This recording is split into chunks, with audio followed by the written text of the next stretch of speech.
Sri Thenandal films நிறுவனத்தின் 100வது படத்தை இயக்கும் சுந்தர் சி அப்படத்தை 100 கோடி பட்ஜெட்டில் எடுக்கப் போவதாக கூறுகின்றனர்.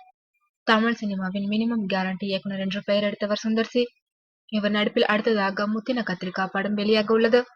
இந்நிலையில் மகதீர பாணியில் ஒரு சரித்திர படத்தை சுந்தர் சி எடுக்கப் போவதாக கூறுகின்றனர்.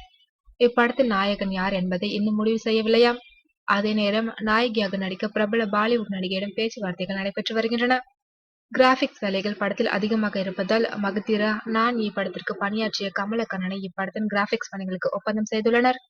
கலை மற்றும் ஒளிப்பதிவிற்கு சாபு சிறில் மற்றும் திருவிடம் பேசி வருவதாகவும் விரைவில் இருவரும் ஒப்பந்தம் செய்யப்படுவார்கள் என்றும் கூறுகின்றனர்.